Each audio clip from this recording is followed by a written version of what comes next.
Hello दोस्तों, आज के बारे में डिस्कस करेंगे सीएससी से ई डिस्ट्रिक्ट का पोर्टल कैसे मिले। तो वीडियो में कंटिन्यू बने रहें, वीडियो को जरा सा स्किप ना सभी करें। वेली को मेरा नमस्कार। मैं अजय चौबे।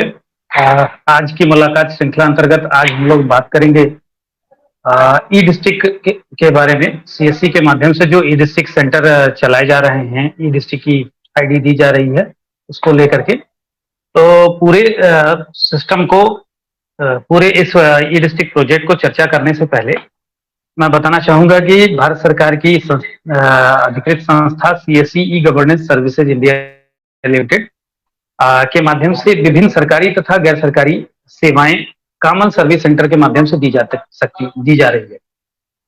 उसी के क्रम में राज्य सरकार से अनुबंध करने के बाद सीएससी को प्रदेश के 40 जनपदों में ई डिस्ट्रिक्ट जन सेवा केंद्र संचालन करने का राइट अधिकार प्राप्त हुआ, जिसके अंतर्गत उन 40 जनपदों के बीएलईस को ई डिस्ट्रिक्ट सेवा देने का भी सुविधा दी जा रही है।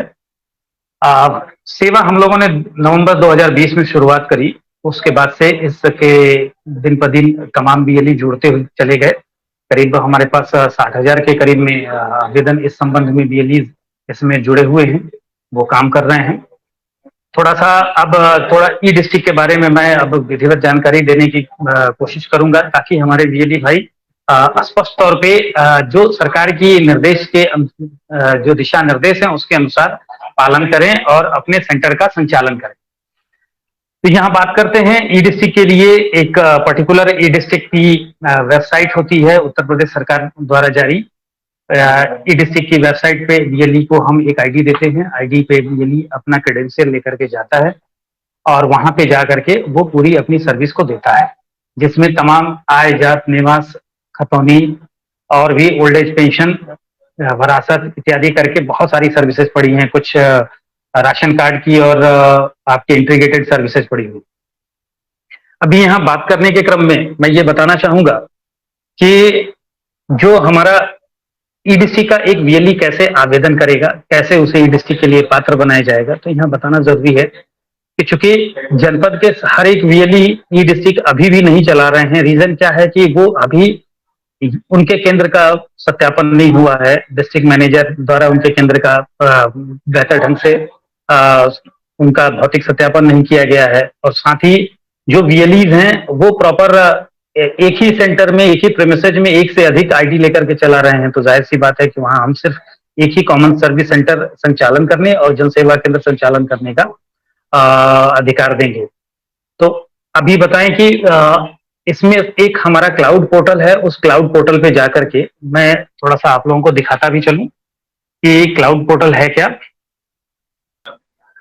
ई डिस्ट्रिक्ट का क्लाउड नेटवर्क पोर्टल, यहाँ पे आप दाहिने हाथ ऊपर में देखेंगे लॉग इन विथ डिजिटल सेवा कनेक्ट। यहाँ पे आप क्लिक करेंगे तो इसमें आप यूजर आईडी पासवर्ड डाल के सीएससी का लॉगिन करेंगे तो आप इसके साथ कनेक्ट हो सकते हैं। ठीक उसी तरह से एक स्क्रीन में और आपको दिखा दे रहा हूं कि आप जब ई डिस्ट्रिक्ट पे जुड़ जाते हैं, आपकी आईडी पासवर्ड हमारे माध्यम से आपको भेजी जाती है। उसके बाद आपको इस पोर्टल के माध्यम से, ई डिस्ट्रिक्ट पोर्टल के माध्यम से आपको रजिस्टर करना होता है। यहाँ पे जब आप रजिस्टर कर रहे होते हैं तो उससे पहले सबसे ज्यादा जरूरी होते हैं अपने कॉमन सर्विस सेंटर की जियो टैगिंग करना, यानी कि वो ग्राउंड पे कहाँ पे स्थित है। तो इसी पोर्टल पेज को आप नीचे की तरफ जब शिफ्ट करते हुए आएंगे तो सबसे नीचे आपको सेवा केंद्र, ये देखिए मैं माउस मूव करा रहा हूं, सेवा केंद्र फोटो अपलोड और निर्देश। फोटो अपलोड के लिए एक मोबाइल ऐप, इस पे क्लिक करेंगे डाउन होगा, उसे अपने मोबाइल में इंस्टॉल कर लीजिएगा। और निर्देश है, निर्देश को मैं खोल के आपको निर्देश के बारे में बताता हूं कि निर्देश में क्या लिखा है, जानकारी दी गई है। तो इस निर्देश पे आप जाएंगे, ये स्क्रीन में साझा कर रहा हूं आप लोगों के साथ। तो यहां आप जाएंगे तो यहाँ पे आपको 4 स्क्रीन दिखाई देगी।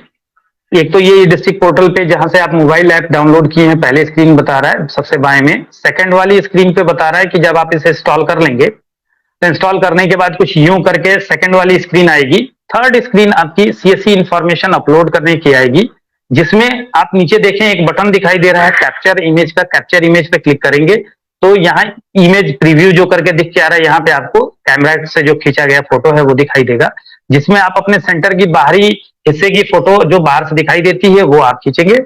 अपलोड इमेज में आप आकर के इसको कंप्रेस करेंगे। कंप्रेस इमेज में जो कि आपके लोगों की मोबाइल हाई रेजोल्यूशन की होती है तो काफी हैवी फाइल होने की वजह से इसकी 200 केबी की लिमिट अपलोड किया गया है और अपलोड करने के लिए, जिसके लिए कंप्रेस फोटो हो जाएगी। कंप्रेस करने के बाद अपलोड इमेज पे क्लिक करेंगे तो वो आपके पेज से सेलेक्ट होकर के अपलोड हो जाती है। तो ये जो ही आप नेक्स्ट करेंगे तो सबसे बाएं हाथ जो आपका ये स्क्रीन दिख रहा है जिसपे आपको आपके सेंटर की पूरी डिटेल और जानकारी दिखाई देती है, तो आप उससे आश्वस्त होने के बाद इस फोटो को अपलोड कर देंगे तो आपका जियो टैगिंग हो जाएगा। उसके बाद ही आप काम शुरू करेंगे। बताया गया है कि ई डिस्ट्रिक्ट के लिए कि कभी भी आप लोग निर्धारित मानक शुल्क से अधिक पैसा कभी न लें। अपने सेंटर पे रजिस्टर बनाएं जिसमें कस्टमर रजिस्टर होगा। जो भी व्यक्ति आता है आपके पास आयजात निवास लेने के लिए तो उसका डेट, नाम, मोबाइल नंबर, किस सेवा के लिए आया है, कितना सेवा शुल्क आपने दिया है, उसका साइन ले लें आवेदन करने के साथ। और एक कॉलम सर्टिफिकेट डिलीवर करने के लिए, जिस दिन, चूंकि सेम डे में आपको सर्टिफिकेट मिलता नहीं है, 3-4 दिन के बाद जब सर्टिफिकेट मिलेगा तो आप वहां पे लिखेंगे कि सर्टिफिकेट इशूड डेट, जिस दिन आप सर्टिफिकेट उसको इशू करेंगे उस दिन डेट और उस पर्टिकुलर व्यक्ति की साइन आप उस पर ले लेंगे, जिससे कि वो व्यक्ति आपके खिलाफ क्लेम ना करे कि आपने क्या कहा कि आपने उसका वो किया है, क्या कहते हैं कि आपने उसको सर्टिफिकेट नहीं दिया है। तो इन सब चीजों को ध्यान में रख के ये सारा चीज करना है। और इस पोर्टल पे आपको पूरी जानकारी डिस्ट्रिक्ट के पोर्टल पे मिलती है। अभी हमने कल के डेट में करीब 8,000 नए बीएलईज को की व्हाइट लिस्टिंग कराई है। तो जो बीएलईज ऐसे हैं जिनका की पोर्टल पे खुल नहीं रहा है, ऐसे बीएलईज का पोर्टल पे अब आवेदन हो सकेगा, उनको समस्या नहीं होगी। आप लोगों को मैं एक स्क्रीन और दिखा रहा हूं कि जिस स्क्रीन जो इस डिस्ट्रिक्ट पोर्टल पे ही लगा हुआ है कि प्रत्येक को सेवा सूची जो शुल्क होता है उस शुल्क को कैसे पब्लिश करें। एक बोर्ड लगा होगा जिसमें अभी इसमें चूंकि ये पुराना फोटो लगा हुआ है, राजा टोडरमल जन सेवा केंद्र सीतापुर, 20 रुपया शुल्क लिखा है, जबकि शुल्क अब 30 रुपया हो गया। तो इस तरह से आप लोग एक सेट रेट लिस्ट बनाएंगे। हर सेवा का 30 रुपया शुल्क होता है तो 30 रुपया आप लिखेंगे। ये पुरानी तस्वीर है, ये ई डिस्ट्रिक्ट पोर्टल पे आज भी लगी हुई है, जबकि इसके शुल्क जो है 30 रुपया हो चुका है। तो बाकायदे ब्रांडिंग के साथ आप लोग काम करें, क्योंकि आप सीएससी और उत्तर प्रदेश सरकार, भारत सरकार और ई डिस्ट्रिक्ट दोनों सबके आप इमेज को लेकर के सामने आ रहे हैं। तो आप लोगों से अपेक्षा है और बहुत जल्दी जो कुछ लोग नए लोग आवेदन किए हैं उनकी ई डिस्ट्रिक्ट की आईडी एक एक करके हम लोग भेज रहे हैं। पिछले 1-1.5 महीने में करीब 18,000 लोगों की हमने आईडी भेजी है, तो उसमें निश्चित ही आपकी आईडी गई होगी। आप लोग अपनी आईडी को जाकर के इस पोर्टल पे नाम चेक करें। एक और मैं स्क्रीन आप लोगों को दिखा रहा हूं, इससे सुविधा ये होगी कि आप लोग जब इस पोर्टल पे ई डिस्ट्रिक्ट पोर्टल पे आप आएंगे, मैं स्क्रीन दिखा रहा हूं, अगर आपका नाम वहां दिख रहा है, कई बार क्या होता है कि हमने आपके मेल पे ई डिस्ट्रिक्ट का आईडी भेज दी होती है, आपको मिला नहीं होता। रीजन ये होता है कि आप जब उस पे पहुंचते हैं आपका मेल आईडी गड़बड़ होने की वजह से नहीं मिल पाता है। तो यहां आप देखें सेवा केंद्र, सेकंड ऑप्शन है सेवा केंद्र। इस सेवा केंद्र पे आप क्लिक करेंगे तो सेवा केंद्र ये आपको, मैं प्रेजेंट दूसरी स्क्रीन खुल गई, अब मैं आपको उस पे जब क्लिक करते हैं तो सेवा केंद्र की आपको स्क्रीन दिखा रहा हूं।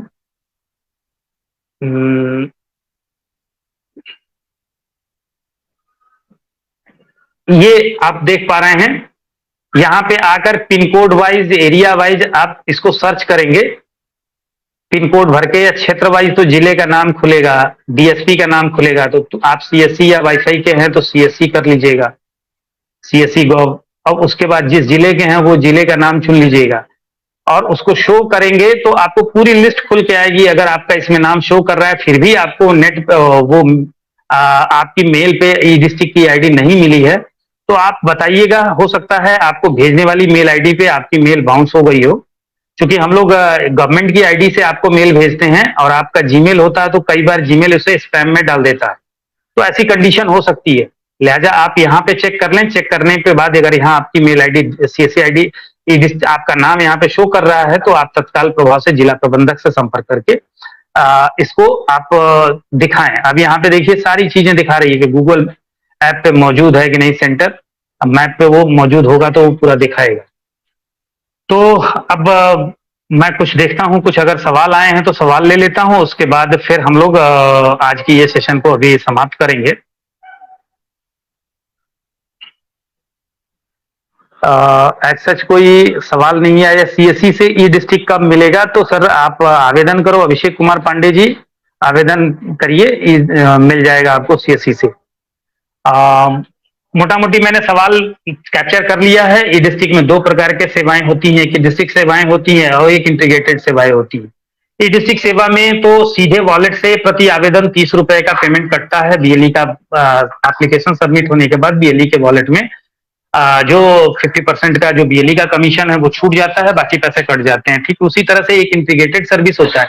इंटीग्रेटेड में राशन कार्ड से लेके अन्य बहुत सारी सर्विसेज होती हैं, वो सर्विसेज की डिडक्शन होता है। इंटीग्रेटेड सर्विस में पहले से कोटा अलॉट कराते हैं। एक कोटा में 5 आवेदन होते हैं, अधिकतम 5 से लेकर के 50 कोटा तक एक बीएलई ले सकता है। तो 50 कोटा, कई बार ये बीएलई गलती क्या करते हैं, 50 कोटा कर देते हैं। जैसा कि मैंने बताया कि एक कोटा बराबर 5 एप्लीकेशन होता है, तो 50 कोटा मतलब 50 25 250 आवेदन हो जाता है। अब 250 आवेदन का जो गुड़े 17 रुपए का 17 रुपए 50 पैसे के हिसाब से जो आपकी फीस कटनी है 41 पैसे, तो उस तरीके से देखें तो 250 गुड़े तो 17 दुनी करीब करीब काफी ज्यादा पैसे की जरूरत पड़ जाती है। गलती बीएलई करते हैं और वो सोचते हैं 500-700 रुपए वॉलेट में पेमेंट रख करके वो सोचते हैं कि उनका पेमेंट नहीं कट रहा है, इनसफिशियंट बैलेंस का आवेदन आता है। तो आप उतना ही कोटा आवंटित कराएं जितना आवश्यक हो। एक कोटा बराबर 5 आवेदन, 5 आवेदन का एडवांस में पैसा कटता है। तो ये हिसाब आप लोग मैट्रिक्स लगा लेंगे तो आपको असुविधा नहीं होगी। मैं अब चूंकि मेरा टाइम हो चुका है, मैं ये आज की सेशन यहीं पे समाप्त करता हूं। किसी को कोई भी असुविधा हो पासवर्ड रीसेट से संबंधित या कोई, तो सर्वप्रथम अपने डिस्ट्रिक्ट मैनेजर को बात करेंगे।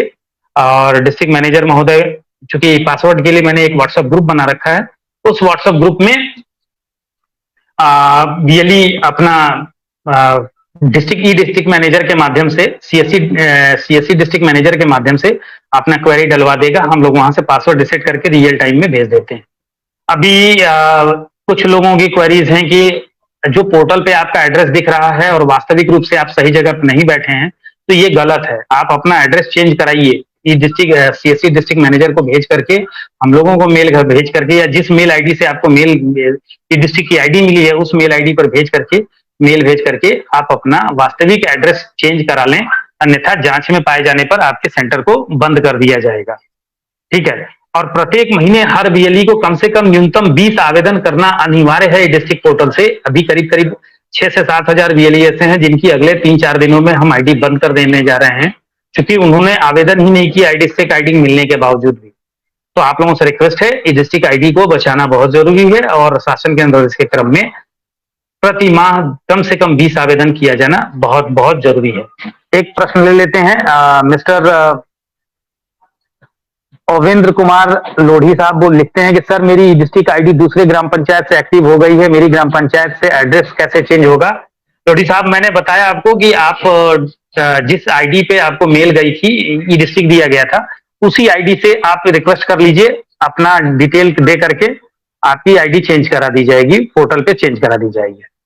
तो बहुत बहुत धन्यवाद। अब मैं देख रहा हूँ कोई सवाल है नहीं लोगों का। बहुत बहुत धन्यवाद, आप सभी हमारे साथ जुड़े।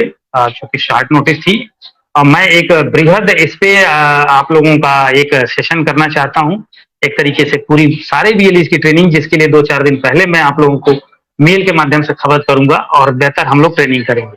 तो बहुत बहुत धन्यवाद सीएससी में जुड़ने के लिए। Thank you.